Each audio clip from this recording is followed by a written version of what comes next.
कारण ही बिना कारण के और भोले बाबा में और दक्ष में बैर हो गया। तो परीक्षित जी ने पूछा, हे प्रभु, भवेशील बताम श्रेष्ठे दक्षो द्वित्रवत्सला विद्वेषम नकारोत्कस्मात् नादृत्यात्मजाम सती। अरे भोले बाबा तो सभी देवताओं में बड़े भोले हैं, बड़े सीधे हैं, बड़े श्रेष्ठ हैं, लेकिन उनसे दक्ष का बैर कैसे हो गया? एक कथा सुनाइए। और वो तो उनके ससुर हैं, ससुर और जमाई का तो बड़ा प्रेम होता है, ये ससुर जमाई में झगड़ा कैसे हो गया? इस कथा को विस्तार से सुनाइए। सुखदेव जी कहते हैं, राजन परीक्षित, ब्रह्मा जी ने दक्ष को बनाया प्रजापति।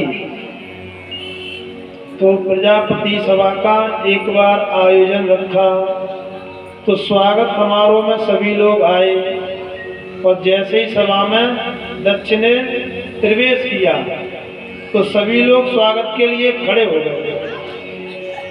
सब खड़े हो गए, केवल 3 लोग खड़े नहीं हुए, ब्रह्मा, विष्णु, महेश। तो दक्ष ने देखा कि सभी लोग मेरा स्वागत कर रहे, ब्रह्मा जी खड़े नहीं हुए तो हमारे पिता हैं, विष्णु जी खड़े नहीं हुए हमारे पिता महा हैं, लेकिन ये तो मेरा जमाई है, इसको तो मेरा सम्मान करना चाहिए।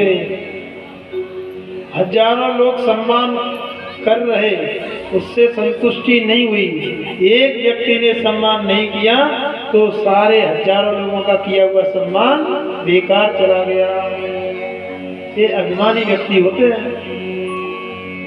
वैसे घर की बात घर में रहती, किसी को पता नहीं चलता कि दक्ष का किसने अपमान किया, लेकिन अभिमान के कारण आज स्वयं अपने मुख से कहने लगा। अरे सभासदों, सुन रहे हो? जिन लोगों को सभा में बैठना नहीं आता उनको ऐसी सभाओं में बुलाना नहीं चाहिए। अब सभी सभासद घबराने लगे कि किसको देख करके बोल रहे हैं।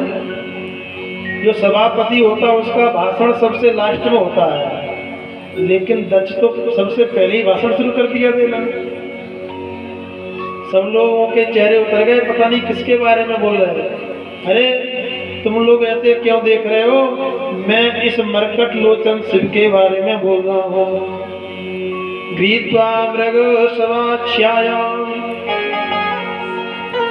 पाणी मरकट लोचना। अरे देखो, इसने मेरा सम्मान नहीं किया। ससुर पिता के तुल्य होता है। मैंने ब्रह्मा जी की बातों में आकर के अपनी मृग नयनी कन्या इस मरकट लोचन को ब्याह दी। ये संसार का नियम है, जगत का नियम है। लड़की की शादी करें, घर अच्छा मिल जाए तो क्या कहते हैं? हमसे पूछो कैसे घर ढूंढते ढूंढते चप्पल घिस गई, तब इतना अच्छा घर मिला। और घर बुरा मिल जाए तो मामा ने फंसा दिया, बुआ ने फंसा दिया, हम तो संबंध करते नहीं। ये संसार का नियम है। दक्ष कहता मैं तो कभी भी संबंध नहीं करता, लेकिन ब्रह्मा जी की पिता माँ की मीठी मीठी बातों में आ गया। प्रेतावासेषु घोरेषु प्रेतैर्भूत गणैर्वृता अत्यन्तोन्नमता वन्नग्रो देवतुकेशो हसन्रुदन। अरे संसार में वास करने वाला, भूत प्रेतों के साथ में रहने वाला,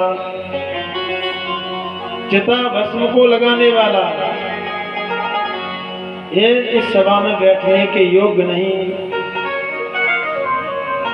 भोले बाबा के गणों ने भोले बाबा की तरफ देखा, ये क्या बोल रहा है? भोले बाबा ने कहा शांत रहो, ये ससुराल है और ससुराल की गाली सुनना पड़ती है।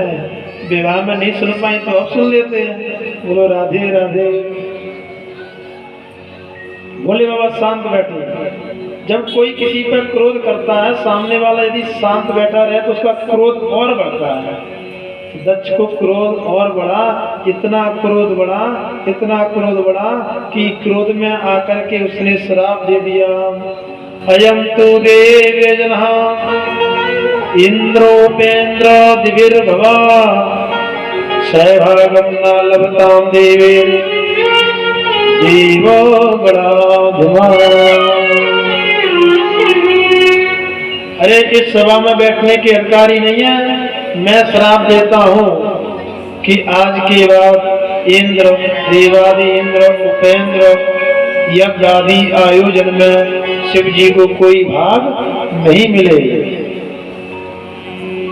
और जैसे श्राप दिया तो दक्ष ने श्राप दिया, भोले बाबा तो कुछ नहीं बोले, लेकिन नंदीश्वर ने श्राप दिया।